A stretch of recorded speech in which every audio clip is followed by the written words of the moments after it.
चलो गाइस चीजें शुरू कर लेते हैं आप लोगों के सवालों से। देखो आप लोग भी पूछ रहे थे रेडिट एंड क्वेरा पर, ये सारी चीजें ट्रेंड भी कर रही थी कि क्या सच में रिया रिप्ली वर्सेस लिव मॉर्गन वाला मैच डोमिनिक की कस्टडी के लिए हो सकता है, वो भी 2024 में। वर्ल्ड चैंपियनशिप को साइड में रख के ये चीज डॉम के लिए होगी। तो देखो इसका सीधा सीधा जवाब है कि हो भी सकता है नहीं भी हो सकता। इसके 50-50% चांसेस बन रहे हैं, क्योंकि एक तो रिया रिप्ली और फिर लिव मॉर्गन दोनों ही डोमिनिक को अपना मान चुकी है, दिल में ही सही लेकिन मान चुकी है। ऊपर से लास्ट मंडे नाइट रॉ पर जब लिव मॉर्गन ने ऐसा स्टेटमेंट दिया था कि मैं रिया रिप्ली से सब कुछ छीन लूंगी, डोमिनिक मिस्टीरियो को भी, तो आई थिंक ये चीजें अब क्लियर इंडिकेशन दे रही हैं कि आगे आने वाले टाइम में ये चीजें पक्के से शेप लेने लग जाएंगी। मतलब डोमिनिक की कस्टडी वाला मैच शेप लेने लग जाएगा। बहुत टाइम बाद कुछ न्यू भी देखो हम सबको देखने को मिलेगा। भाई चैंपियनशिप्स तो बहुत हो गई, ये चीजें भी काफी मजा डाल देती हैं। और फिर अभी आप मामी को आने दो, आधे से ज्यादा किस्सा तो आपको वहीं समझ आ जाएगा, वहीं चीजें क्लियर हो जाएंगी और वो सीधा सीधा डोमिनिक को पूछ लेंगी कि भाई आपको लिव के साथ रहना है या मेरे साथ। तो देखो कस्टडी वाला मैच तो पूरी तरीके से बनता है। वहाँ की वीडियो को आप एंड तक पूरा देखना, क्योंकि WWE एक बहुत बड़ी प्रॉब्लम से घिर गई है। एंड नाउ आप देख रहे हैं रेसलमैनिक्स एंड सब्सक्राइब करना तो बनता है। सो अभी इंट्रो से पहले मैंने आपको बताया था कि कैसे WWE एक प्रॉब्लम में फंस गई है, और वो प्रॉब्लम और कोई नहीं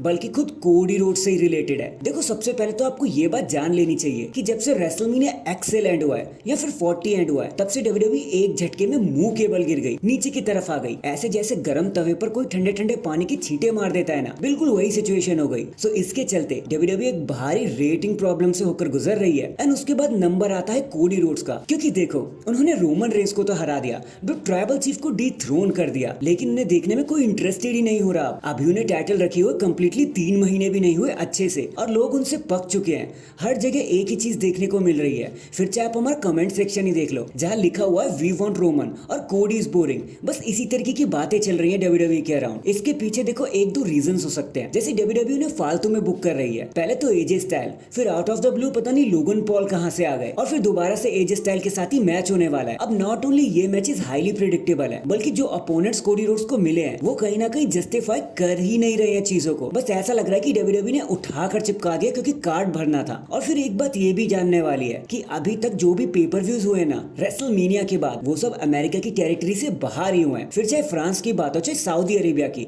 including clash at the castle, जिसकी वजह से WWE को क्राउड एंड पैसा तो अच्छा मिल गया।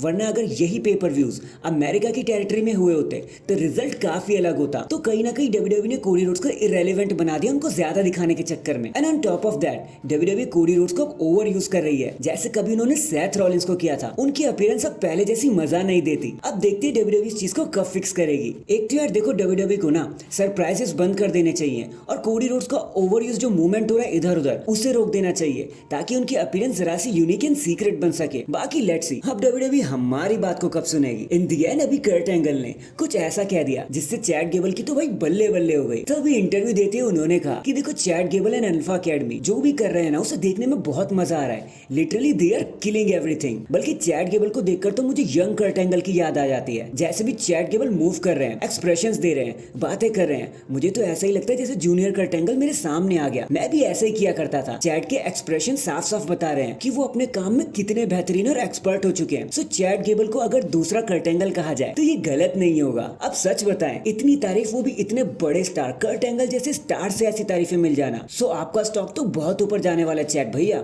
बस ऐसे ही लगे रहो। So that is it guys, अभी के लिए तो बस इतना ही। आप मुझे बताना, क्या सच में कोडी रोड्स बोरिंग हो चुके हैं? क्या सच में रोमन के चले जाने के बाद WWE को बहुत बड़ा झटका मिला है? कमेंट करके जरूर बताना। एंड चैनल पर नया है तो चैनल को जल्दी से लाइक एंड सब्सक्राइब कर दो। बाकी मैं मिलता हूँ आपसे किसी और अपडेट के साथ। तब तक के लिए अपना ख्याल रखें और खुश रहें।